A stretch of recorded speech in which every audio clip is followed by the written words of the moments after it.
we're in trouble, that's okay. We can pull it out.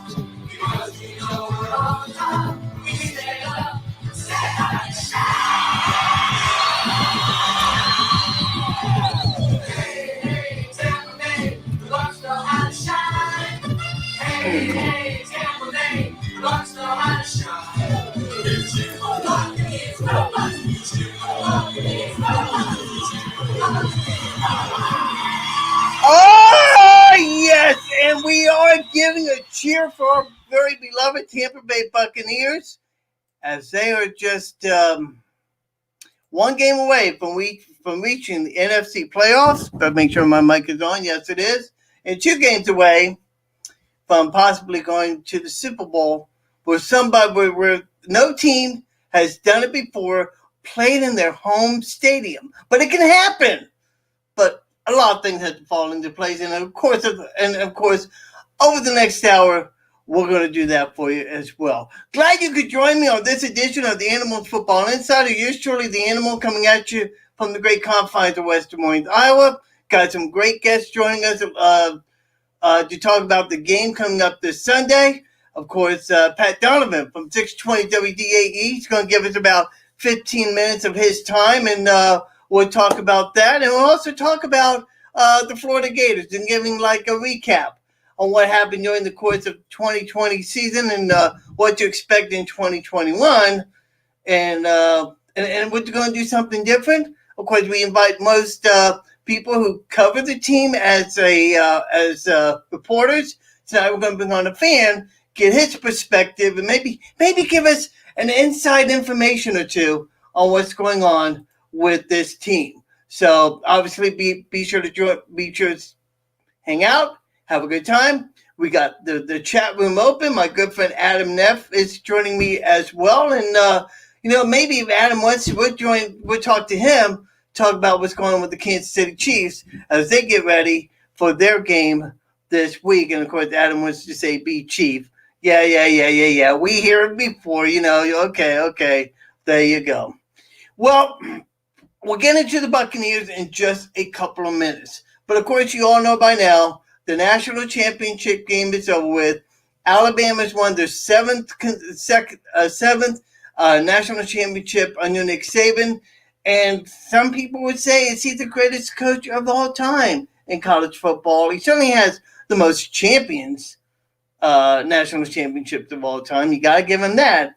Whether he's the best of all time, well, that remains to be seen. There's still a lot of years of good football left to be played.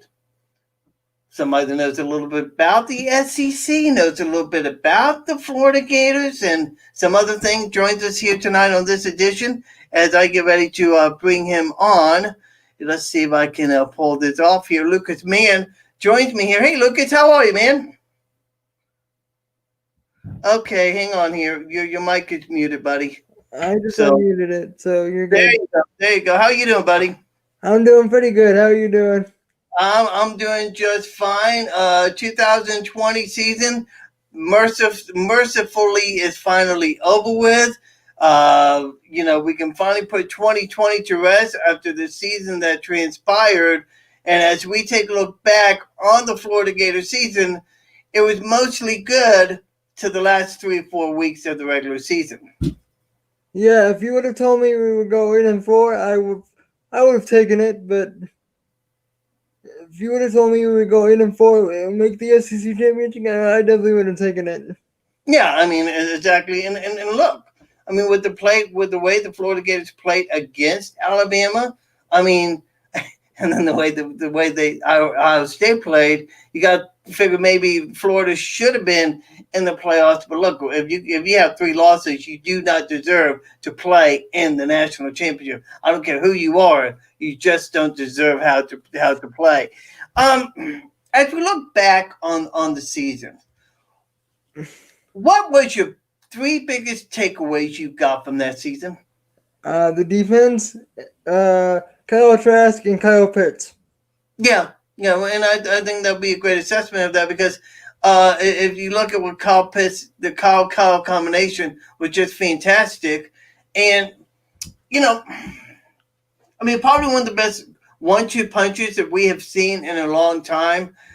I think you got to go back to the days of Danny Wolfel and Chris Doring, those eras, to find a good wide receiver quarterback combination I and was thinking the exact same thing. because if you think about that, that's probably one of the best tandems we had in the Florida Gator offense.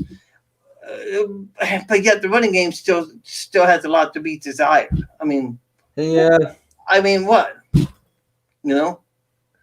and we got destroyed by Oklahoma. That doesn't help either. No, and no, and that remains a lot to be seen. Now you get a lot of inside information on what's going on with the team right now. Obviously, by now, we know that Dan Mullen's not going to get a job in the NFL. Uh, Yeah, and did you see Urban Meyer's going to the Jaguars? we're going to talk about that here in just a couple of minutes here, but to Dan Mullen first. Um, what happened? Well, what can you tell me that happened as to why Dan Mullen wasn't even getting an interview? Apparently, apparently, I have sources that tell me he wasn't even planning on he wasn't even planning on getting an interview. So I don't know where that came from. I don't know where those rumors came from. I see. Okay. Hey, Lucas, stand by for just a couple of minutes. I'll be come back to you in just a few minutes because I have somebody I need to get on to talk a little bit Buccaneer football. Okay. So just Okay, you want me to mute the mic? yes, please, and we'll be back with you. We'll be back with you here in just a minute or two. But now, joining me right now is a man that he is he covers the Buccaneers. He knows a lot about this. He knows a lot about this team. Pat Donovan from 620 WDAE joins me on this edition of the Animal Football Insider. Pat, thank you for taking time out to join me here for a few minutes. And for the first time in over since 2007, the Buccaneers are in the playoffs and two games away from the Super Bowl. Yeah, it's exciting to see for this fan base. And, I've been here since '06, and they were in the playoffs a year later, and I thought maybe it'd be a lot more often than that. But as you know, like you said, it's been since '07. So to see this fan base after seeing, the success that the Rays have had, and obviously the Lightning have had, to see the Bucs kind of get there and watch this fan base be able to enjoy that has been a lot of fun. Yeah, it has. And if you think back, when the beginning to the middle part of the season, it looked like it was going to be an okay team. This team had 11 straight games of playing and not having a bye. But once that bye came around, they really started putting the gas to the pedal. It's funny because I was one of those people that thought the week 13 bye week was a good thing. Yeah. I thought to me, I've always looked at it like the closer you can have your bye week to the playoffs, the better, right? The more you can be rested going into the playoffs, the better. And I'd always believed that week 13 bye week, as late as it was perfect. If you talk to the guys on the team, absolutely wasn't the case. They needed the rest a little earlier than they got it. I was wrong about that. But I think it's paying dividends now, even though there might have been, a little more success had they had that bye week a couple weeks earlier. And I think that final, correct me if I'm wrong on it, but I think the last game before that bye, wasn't it against the New Orleans Saints when they just destroyed Tom Brady 38-3? Was it that game before they had the bye? No, because that was week 9. Week and 9, again, the bye was 13, so they had a few games. They had a few games after that. That debacle against the Saints. I was so surprised by that because I thought, look, this team would play well. They would come out and give New Orleans Saints a game. Never happened, but of course, things have changed now. All of a sudden, now we come into a situation where the Buccaneers now have Mike Evans back healthy. We know that now that Ronald Jones is back healthy. Now we know that Devin White was under COVID. What is his situation as we get ready for the game on Sunday? Yeah, actually, Ronald Jones is probably a bigger question mark than Devin White is. Ronald Jones I think he's going to be okay. He was on the practice field today. But that quad is, it's an interesting thing. You need your legs as a running back. Whereas Devin White, he would have went last week had they let him. He would have played, and he would have played had the game happened on Sunday, as you know. And unfortunately, because it was Saturday, he had to take the week off. But he's foaming at the mouth, man. He's ready to go. He's excited, and I think, regardless of what the outcome of the game is on Sunday, I think we'll look back and Devin White will have had a massive game. And hopefully they put him in the Pro Bowl. I mean, I can't believe they didn't do that, but hopefully it gets on. But we're going to see what happened with that. Let's talk about the Redskins game, because I was kind of surprised by the way, and to be honest with you, I was impressed with the way the Redskins handled the Buccaneers on Saturday. I really thought that this was going to be a 38-10, 42-14, something like that. Yeah. Didn't turn out to be the case. And credit Taylor Heineke and the way that he played. And I think Washington may have found a good quarterback for the future. Wow. It really, and we see guys sometimes look really good and then it doesn't really stick. But he seems to have something, right? He was really impressive that night. And I'll tell you what, I'm with you, Joe. I was a guy that I was saying it all week on the radio. This is going to be a blowout. I thought they were going to just destroy Washington, and they didn't do it. But Taylor Heineke, as you said, a very, very impressive young man and football game by that young man. Jimmy, my good friend Jimmy Baconator Pratt tweets out saying that it's going to be a Kansas City Green Bay Super Bowl. I mean, it could very well be. I mean, given the way the Buccaneers have played, but I was doing some research before because I wanted to make sure I look good in your eyes during this interview. I was reading where Tom Brady has thrown for more than like 500 yards and scored 38 points per game in the last 5 weeks. I mean, that's pretty impressive numbers that Tom Brady is putting on the scoreboard, regardless of who they're facing. He is everything we kind of hoped that we got. And you never know with a 43-year-old guy, because eventually Father Time's always undefeated, isn't he? But for some reason, not against Tom Brady. And it's been so unbelievable to watch. When you talk about a 43-year-old quarterback having 43 touchdowns, he had 3 on the ground, but 40 through the air. It was just such an unbelievable year. But I got to ask, I'm very curious now that I see Jimmy over here.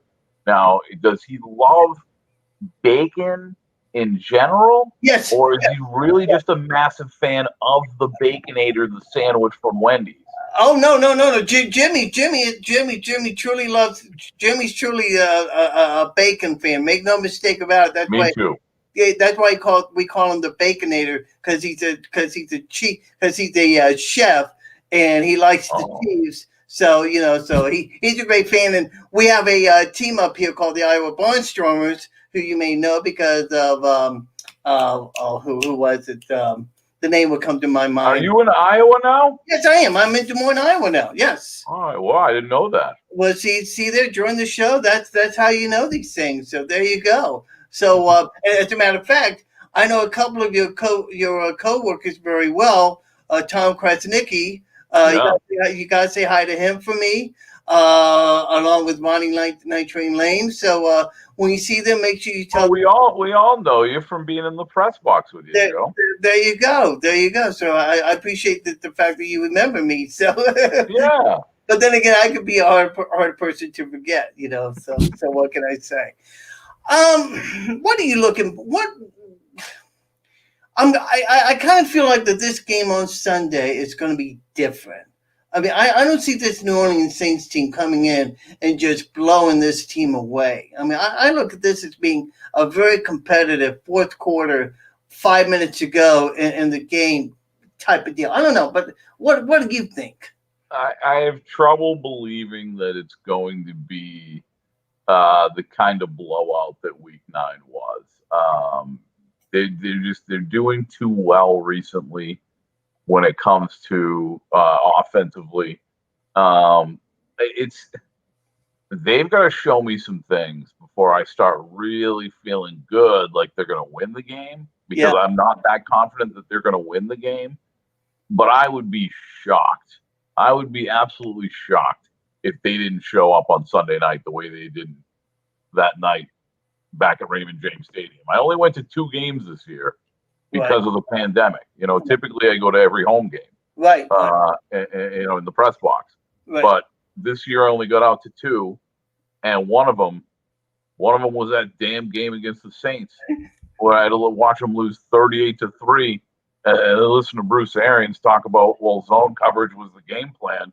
Well, sometimes you have a game plan and then you get your ass kicked, and the game plan has to change, doesn't it? Yes.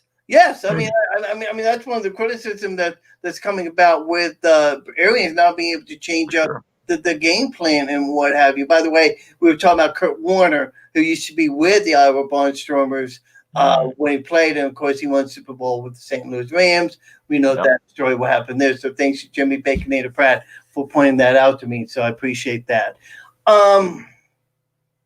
Jameis Winston, backup quarterback with the Saints. Yeah. I kind of thought that maybe that Winston would want to sit behind Brady and learn from the best, but I guess that didn't happen. Of course, I'm in Iowa, you're in Tampa. Take me on the inside of that whole situation, because I really thought that maybe that if Brady came on board, Winston would want to learn from one of the best. What happened? I think if it was somewhere else, Jameis Winston would love to learn from Tom Brady the way he's learning from Drew Brees right now. I think it's difficult to be, and this is if you're Jameis Winston or any other quarterback, in the NFL. I think it's difficult to be the first overall pick somewhere and then come back there to be the backup quarterback. I think it's unfair. It would be unfair to Jameis Winston to expect that. Just the idea of, the criticism you're going to get from the fans, and you're going to get that anyways, especially when you're as polarizing as Jameis Winston is. But I just listen. For anybody who doesn't know our show, we're very close with Jameis Winston's dad, Antonor. While I know Jameis on a professional level, I call his father a friend. So we're certainly a little bit biased when it comes to Aaron Jacobson, my co-host, and myself. We won't pretend that that's not the case, because we do have a different relationship with his family than we do with any other professional athlete that's come through Tampa Bay, to be quite frank. And that's cool. It would be hard to imagine him coming back to be the backup. I can't imagine just about any quarterback doing that after being the first overall pick. Right. Pat Donovan of 620 WDAE joining me on this edition here, which we only have just a few more minutes to spend with him. You had a very special night. We're going to get off topic with the Bucs for just a minute. You had a very special night last night in which you were at Amalie Stadium as we saw the Tampa Bay Lightning have their first game since winning the Cup. Talk about last night and talk about what that was all about, because that was really cool. Yeah, it was cooler for Jay Retcher and Ian Beckles because they did their show, of course, the new afternoon drive show on WDAE since the retirement of Ron Diaz is Beckles and Retcher. They did their show from the arena. They were in what we now call the Dumig Den, which used to be the DAE Den, has been named after Steve Dumig. They were in the Dumig Den doing their show, and the Stanley Cup arrived. So they get to hang out with the Cup for a little while. But listen, it doesn't matter if you're Beckles and Retcher hanging out with the Cup at the arena, or if you're Pat Donovan on his couch, or any other Tampa Bay Lightning fan. You couldn't watch the pregame ceremony last night and not get a little bit emotional. You couldn't watch the way that game started and have Steven Stamkos kind of back looking like Steven Stamkos and not just be super excited that hockey is back and just for the Tampa Bay Lightning. And even though they're going to be without Nikita Kucherov, who's one of the best players in the world for the regular season, they look like they can still be pretty good with Stammer back. So, and I think some guy named, I don't know if you heard of the guy, Steven Stamkos. I think he can be a pretty good player. I don't know. Okay. You know, Tom Brady.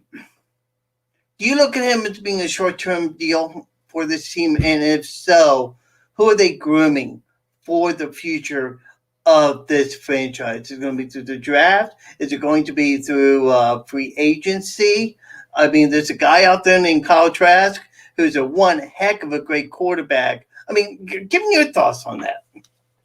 I guess it depends on how you look at short term, because Tom Brady somehow doesn't look like he's slowing down. And we know he's going to at least be back next season.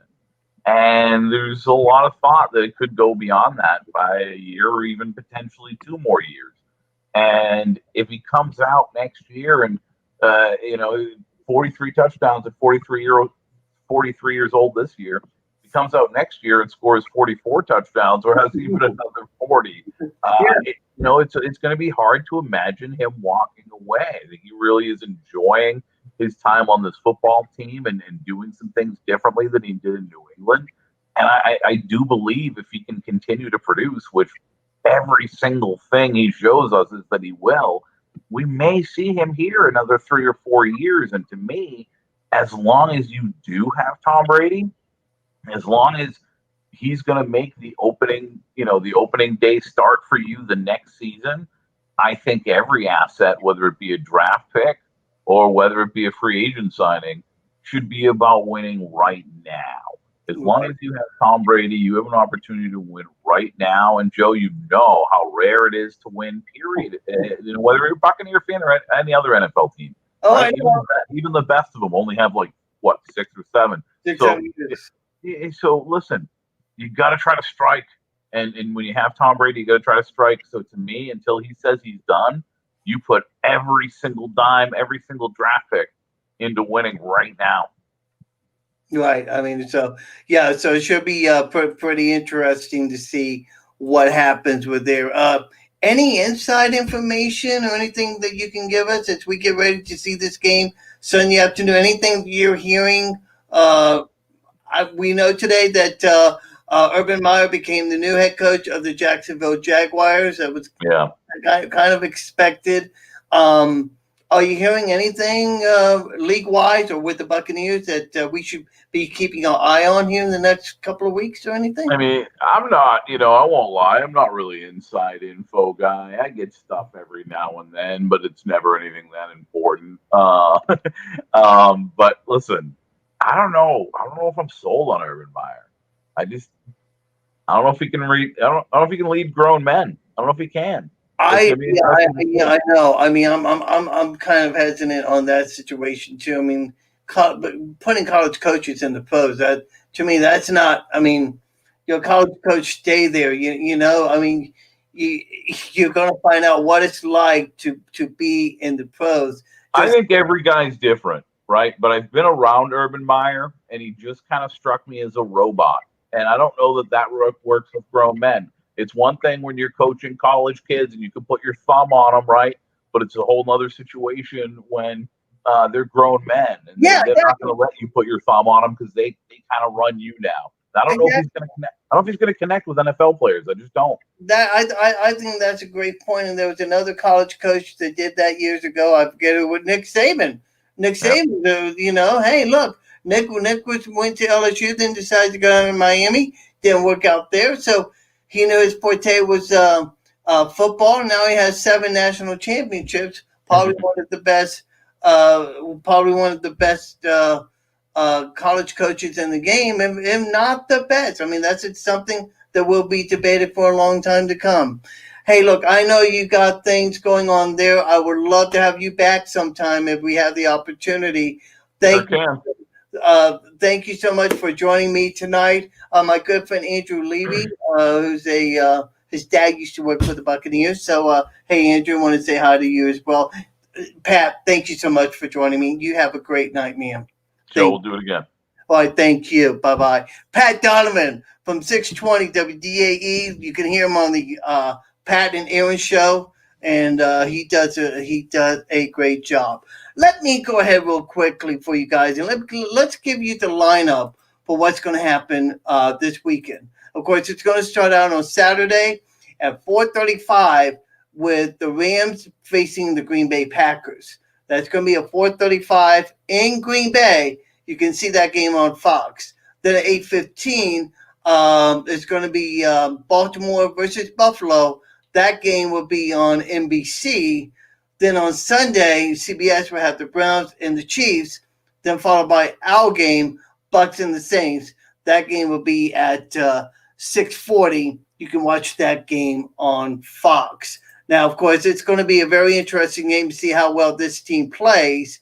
And I got to tell you, as we dig deeper into this game, what we start to find out is not only how good this Buccaneer team can be if they play their game. Plain and simple. It's about how well you can play. Herman Edwards says you play to win the game. So that's what you want to do. So hopefully they'll be able to have a good game. Lucas Mann who is my Gator Insider joins me back. Yes, we talked about Urban. Great interview, by the way. I was listening to it. I tried to comment on your interview, but I couldn't find it. But great interview, by the way. Thank you. We talk about Urban Meyer. He's gone to Jacksonville to be the head coach of the Florida head coach of the Jacksonville Jaguars. And I heard something interesting, and I didn't get a chance to ask Pat about this because he had to go. But a thought came to me that the one hire that he should make is the offensive coordinator with Clemson, and the reason why he said that is because he feels like he can handle Trevor Lawrence with the offense, which I found it to be an interesting scenario. I did too. I didn't even get a chance to watch his press conference, but I did read what Khan said about it. Yeah, I saw Khan's press conference about that. So let's dive in a little bit more with the Florida Gators here for just a couple of minutes. We know that they've hired one defensive backfield coach. Another defensive backfield coach is supposed to be announced soon. What you're on the inside a little bit in there. What are you hearing about who's going to be the new? I think it might be Chris Ash, the defensive coordinator, the former defensive coordinator from Texas. But I don't know if you've listened to WRUF, but Pat Dooley said on the tailgate today that we might know something by the end of tonight. So I don't know if you. Right, and I heard that, and I heard that too. I just have a hard time believing that Ash would take a lesser role to be a safeties coach than to be a defensive coordinator, number one. And number two, I don't know how Todd Grantham would respond to that. Yeah. I mean, that's the reason we lost T-Rob. I mean, he's going to want to be a co-defensive coordinator with Grantham. Right. Has Todd Grantham worn out his welcome in Tampa? I mean in Florida. Yeah, I would. If you read my Facebook group, the people in the group want him gone, and I want him gone too, especially after last year. Why is it that he could never get his defense to react the way they did? And first of all, you can't even line up right. Well, and that's what we're talking about here. Why can you not line up? Why can you not line up properly the way you? Those are basic things, and you cannot teach these kids basic things. And these are kids that know the system. I don't know. I don't know. I don't know what to expect. These are kids that know the system. They've been in the system for 3 years. They've been recruited by Mullen and Grantham and all the staff. You would think they know how to line up. Right. Final question before I let you go here, because I'm going to get you some other things here. As we look ahead, of course, signing day is coming up here in about another 2 weeks. Are we going to expect? And oh, by the way, the Gators had a signing today, a transfer portal guy. Guy from Auburn. Huh? What's The his guy name? from Auburn. Yeah, I forget his name. Yes, he's the guy from Auburn. He transferred from there, and now he's a Florida Gator. He used to play in Florida, and now he says he's coming back home. So I think that's a great thing. Any other? Hey, are you hearing anything else about the Gators? Not at the moment. Not at the moment. All right, Lucas. Hey, listen. Thank you so much for joining me. I appreciate that. And as always, go Gators. We'll have you back on soon. Okay. Okay. Just let me Thank know. you. You know I'm down to talk Gators anytime, so just let me know when I'm. There you go. I sure will. Thank you, Lucas. All right, Lucas Mann joining us on this edition. Oh, Jimmy. Oh, man. Now he's saying, you play to win the game. Well, he's right. You do play to win the game. If you're not there to play to win the game, then why are you playing? Come on, people. Oh, good Lord. Now, what I would tell you is that we have some. As I said, let's go ahead and real quickly, because we're going to end this here in just a couple of minutes here, and let you people have some great comments that you want to add to this. But as we take a look at the games for Sunday, I'm going to give you my predictions and I'll tell you why I think they're going to win. Okay, so here are my predictions for Sunday. First of all, we'll start off with the Rams against the Packers. Now, first of all, Rams against the Packers is going to be one of these jobs. They're going to be a knock 'em, rock 'em, sock 'em kind of games. This is going to be one of these defensive battles on both sides for both teams. The Packers come in with a great defense. They should. They only have lost 3 games on the year against an LA Ram team who Sean McVay has his team under Jared Goff playing at a high level of offense. So that high level of offense against a great Packer defense, that's going to be amazing. And then when you flip the other side of the ball, Aaron Rodgers against this Rams defense, I for some reason I think that this is going to be the game of this wild card weekend. Okay, well, divisional playoff weekend, I should say. Okay, so I like Sean McVay. I like what he's doing with this club. I want to root for them. I want to pick them, but it's Aaron Rodgers. What are you going to do? Why would you want to pick against Aaron Rodgers? You have to be crazy. Don't even go there, people. Do not even go there. I'll take the Packers +7 to win by 7 over the Rams. That's my prediction in that game. Then the Baltimore Ravens will play at the Buffalo Bills, whereby nobody circles the wagons like the Buffalo Bills. One of the greatest comments, one of the greatest phrases ever done by the legendary Chris Berman. 11-5 Ravens on the road against the Buffalo Bills. Again, two fantastic teams squaring off against each other. I like this matchup very well, but I think Baltimore has just a little bit more than Buffalo, simply because Baltimore's been in the playoffs more. They had that experience more, and I think that in the end, Baltimore comes away with the win over the Buffalo Bills. That's just my opinion on that. Of course, you have your opinions as well on it. Then the Cleveland Browns against the Kansas City Chiefs. What? You think I'm crazy? Again, please don't comment on that, okay? You think I'm crazy that I would pick Pat Mahomes against Cleveland Browns and their quarterback, who's a Baker Mayfield, who, by the way, is a very, very good quarterback who's going to become one of the best in this league. Make no mistake about it. But the Chiefs are the Chiefs. We know who they are. We know what kind of team they are. They've been an excellent team. What am I off? No, please don't tell me I'm off. No, Am I off? I can't be off. Hang on here, people. All right, hang on here. All right. Somehow or another, my camera got. There we go. Okay, I'm sorry. Okay. Yes, Vince. I know. Okay, Vince is. Let's see here. Let me hide that here. So, Jimmy says he'll take the Packers. Vince, my good friend Vince Gerasi. And by the way, thank you all for joining me tonight. I really do appreciate that. I really do. Vince even says that I'm crazy sometimes, and Jimmy says, you know who I'm picking, by the way, it's Patrick. Of course it's Patrick Mahomes, the guy's amazing.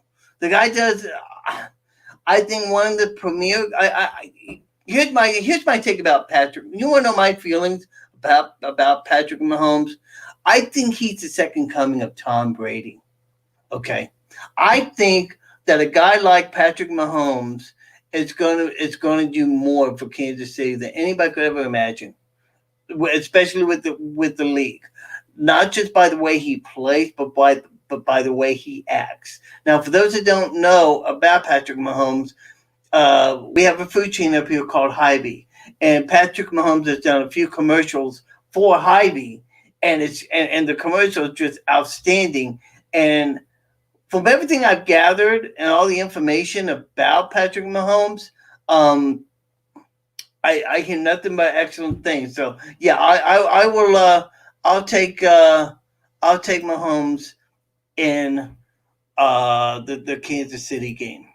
Okay, but only by this much, because I think Cleveland has something being planned for it. Then we come to the Buccaneers and the Saints. Now here's the thing about the Saints and the Buccaneers. The Buccaneers come into this game with a 5-game losing streak. Saints have beaten them 5 consecutive times. Now, when you think about that, you think that the Saints really have their number. Yes, they do have their number. But if you also think about it for just a minute, there comes a time when that number and that streak has to end. Now, like Pat Donovan said a few minutes ago, the quad injury that Ronald Jones had, some reason I thought it was a lesser known injury, but it is a quad injury. If they don't have Ronald Jones, they can lean back on LaShawn McCoy, or they call him Shea McCoy, or Leonard Fournette, who had an outstanding game against the Washington football team last week as he rushed the ball. Let's see. But by the way, Brady in the game, 22 of 40 for 381 yards. No INTs in the game, people. No INTs. Mike Evans led the way with 6 receptions, 419 yards, but it was the running game. Here we go. Leonard Fournette, 19 carries, 93 yards, and he scored a touchdown in the game. And they were trying. You could tell during the course of the game that this team was trying so hard to get Fournette that they were trying so hard. Okay, Baconator says no, he will be better. I'm sure you're referring to Patrick Mahomes. Well, here's one debate about Patrick Mahomes. He has a potential to be one of the great quarterbacks, but obviously he has to have great playmakers with him at all times. And I really like what Patrick Mahomes does with that offense. Jimmy says he's taking New Orleans. As much of a Buck fan that I am, I'm gonna be an naysayer. I think I'm going to tell you right here now that if the Bucs win, if the Bucs lose next week, I will be very, very disappointed. I think they have. I really think they have what it takes. I think it's their number. I think is the way. I think it's just the way that the cards are stacked. Okay. Now, what happens the following week against Green Bay? And by the way, I do know this that if the Rams beat um, who was I talking about here a moment ago? Hang on just a second here. My mind just went blank. Here we go. Hang on just a second here. The Rams. The Rams. If the Rams beat the Packers, okay, and Tampa wins against New Orleans, Tampa will play a home game in Raymond James Stadium. Now, why is that important? Because the Super Bowl is coming to Tampa Bay, and there has been no team ever to play in their home stadium for a Super Bowl. Be the first time ever. Now, I know I'm one of these crazy people that have these weird predictions and all, but I really do believe the Buccaneers are going to win Sunday. And if they don't, okay, I'll take the medicine. You guys can pour it on me big time, but I'm going with the Bucs. I think they truly have what it takes to really win on Sunday. So that's how I feel about it. Okay, so that's there now. Let me update you on some other news that's happening around the National Football League. We know that Urban Meyer has gotten the job at Jacksonville. We know that Pittsburgh has dismissed a couple of coaches.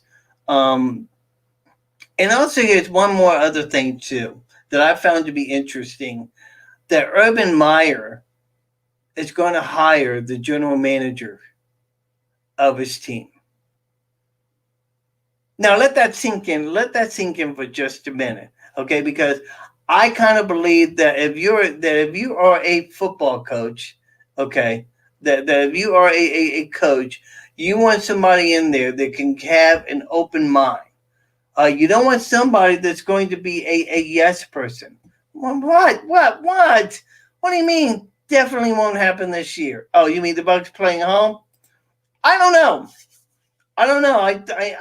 I'm one of these people that they have this sneaky suspicion that the Buccaneers are going to be playing their A game. Look, they're probably the hottest team in the National Football League right now. If you think about it, scoring, having more than 500 yards on average per game, scoring 38 points per game since coming back off the bye.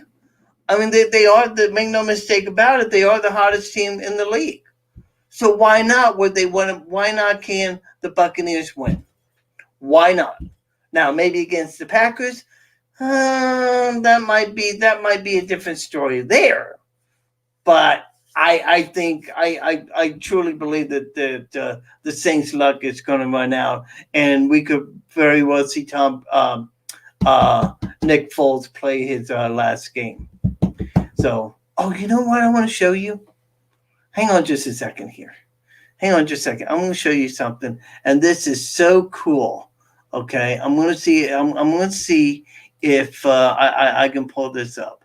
Now, Twitter had this great thing with Morgan Freeman talking about the game on Sunday.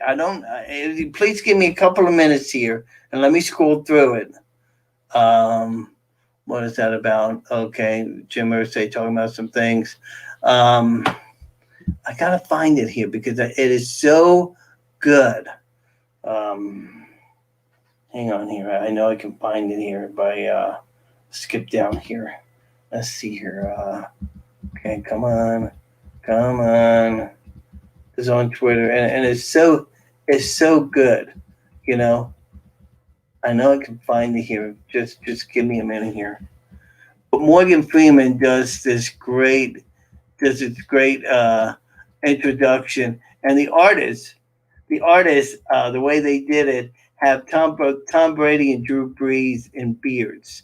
And it's so funny. I didn't even think about bringing that up until a few minutes ago. I wonder what's going on here. Hang on here. Okay, Okay, guys, I'm not the type of person that's prepared like to do things on the run here. Um, let's see here. Oh, and by the way, the Philadelphia Eagles this week they fired Doug Peterson as their head coach. So they are looking for a a new head coach as well. Um, this thing here is so cool. I wish I could. I wish I saved it. I wish somehow I would have saved it and been able to show you. But if you're on Twitter and you get a chance, let's see here. Let me do this right here. Okay. Let's see here. Breaking news. Oh, okay. 17th, 2021. Hang on. Hang on here. Okay. So this is it right here. This is Frank Caliendo doing a let's see here. Let me go back to my page here. Okay. I mean, this is great. I promise you, this is a great thing here. So, hang on just a minute here. Okay. Now, application window, Microsoft Edge. I don't have it. Oh man, maybe if I do this right here. Hang on. Okay. All right. So this won't come up. Okay. So, dadgummit. I can't bring it up. But it's such a it's such a good thing, you know.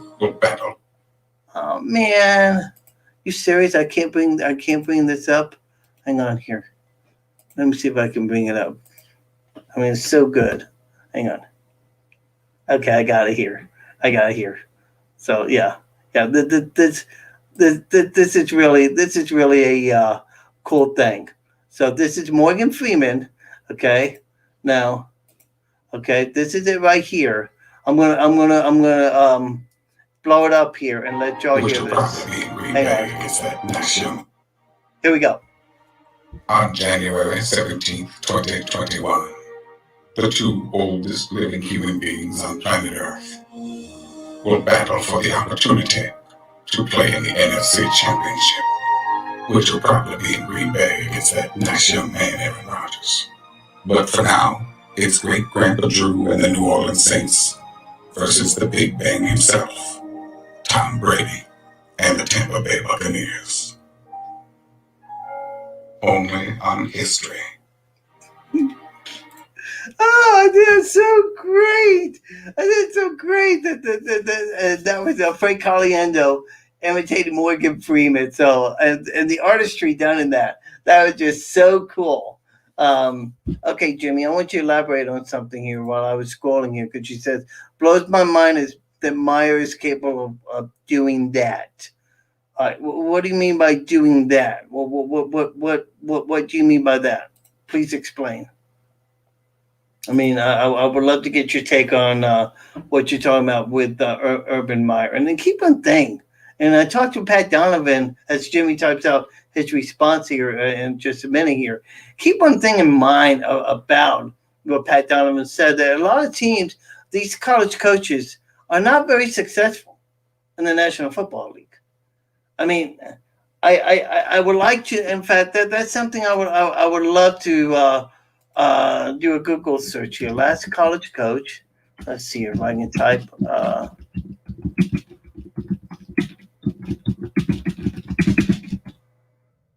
Successful NFL season. Let's see here. Okay, well, you got Pete Carroll. Okay, so you can put in Pete Carroll there as one of them have a successful NFL career. Because remember,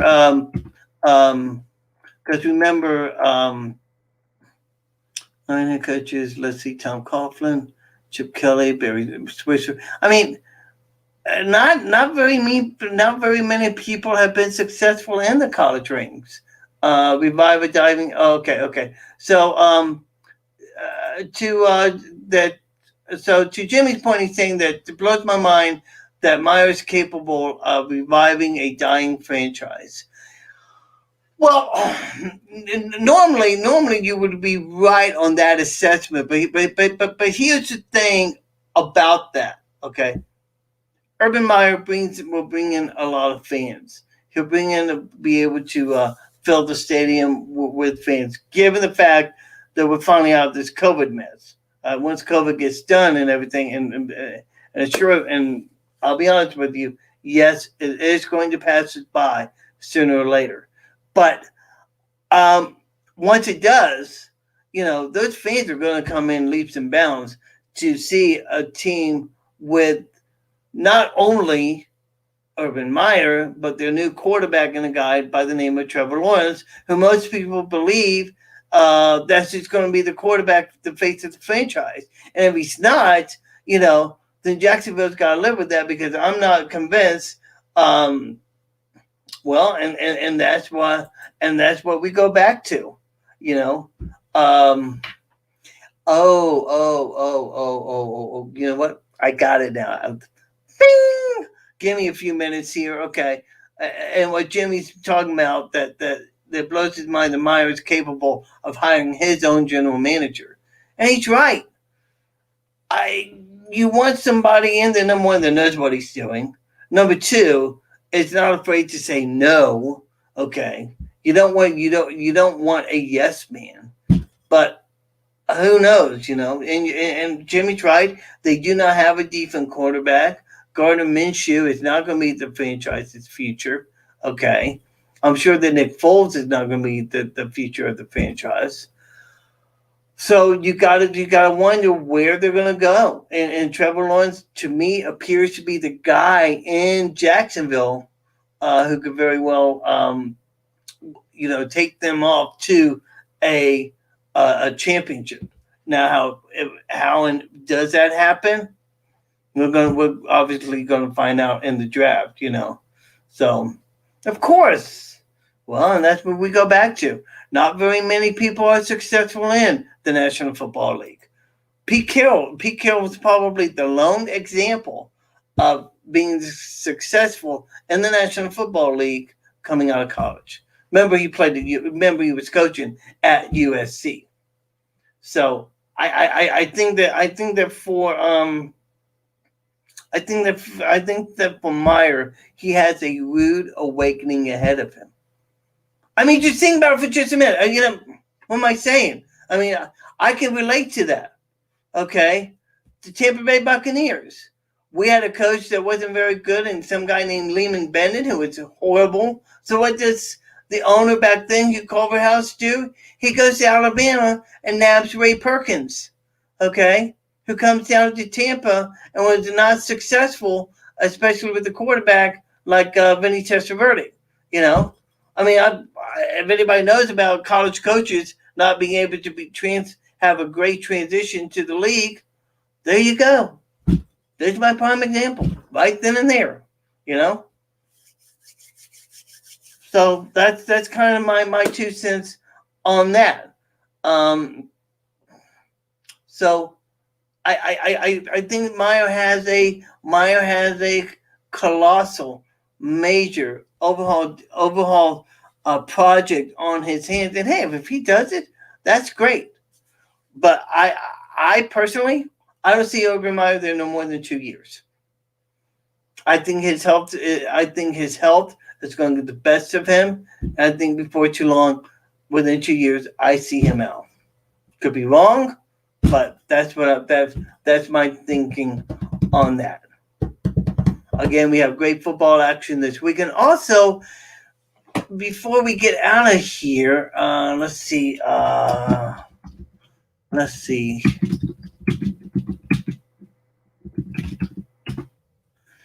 here. Okay. Before we get out of here, there's also supposed to be some football. Okay, so there's going to be several NFL college all-star games that's going to be coming up. I can tell you this Saturday will be the Tropical Bowl. And then the following week, I have the East West Shrine Game, followed by another game called the NFL Players Association College Bowl. Then on the 30th, you have the Hula Bowl and then the Senior Bowl. So I knew there was going to be some all-star football action. I just didn't know which one it was. And by the way, Kyle Trask is playing in the Senior Bowl, and also Kyle Pitts is also playing in the Senior Bowl. Of course, he does. He always uses the health as an excuse. And I got to let me tell you a big story about that. Urban Meyer wins the national championship. First of three, won 2008, then 2009, back-to-back championships, and then I believe 2010 he took off, just all of a sudden abruptly resigned due to health reasons. He decides to leave, and then a year later goes to Ohio State. The anger that came out of Florida was unbelievable. People were so upset by that and by everything that happened. And I can tell you, as a person who is following all this, I mean, there were just some Urban Meyer. There were some Urban Meyer people who were just livid about that. Let's see here. But yeah, it was just unbelievable in my mind, But then again, we've seen some unbelievable things that's happened during the course of the year, and we've always seen that in the events that happened last week. I've always said my piece on that. Again, what happened last week was horrific, and thank goodness it's less than a week to go. So I'll just leave it at that. That's my feeling on that as well. Okay, let's see, let me do this here. I mean, come on. Okay, can I do this? Oh, wait a minute, what am I doing here? Okay, I know what to do. Come on, Joe, use your brain a little bit here. Okay, so we're going to be back. First of all, thank you all guys for joining me tonight. I really appreciate you all watching me. Let's see here. As we get ready to sign off, thank you all for joining me. Come next week. Let's see here. Let me do this right here. Come next week. Hopefully we can be talking about a Buccaneer win next week. If not, well, it might be the wrap up of the year. So maybe you all are kind of hoping for that. That might be the last show of the year. Oh gosh. Jeez. I'm just about ready to have a great show, and then you wanted to come and bring that up. Jeez. And that's what Iowa can be their claim of fame too, that they beat Florida back in 2005 in the Outback Bowl.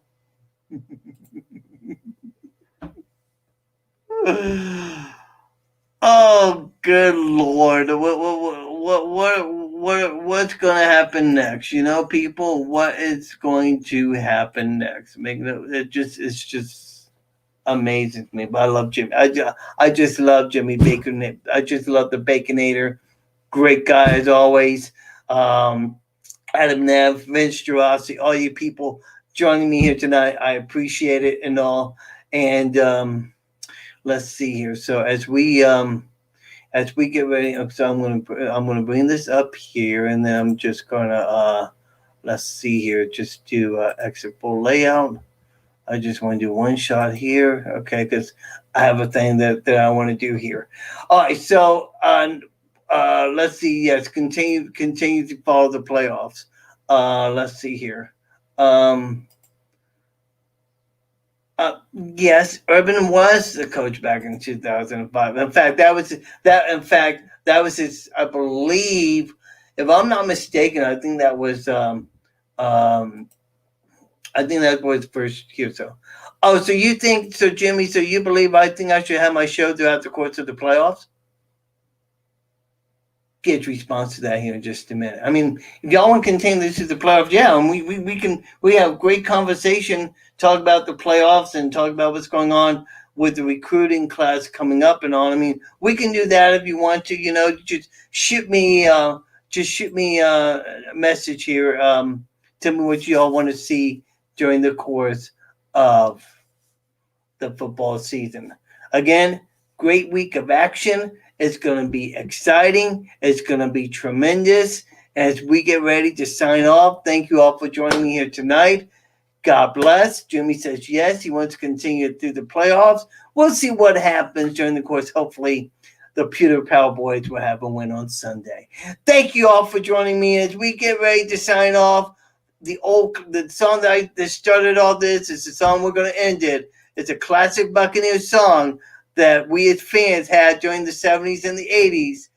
It can't be more fitting than right now, come Sunday. Good night, everybody.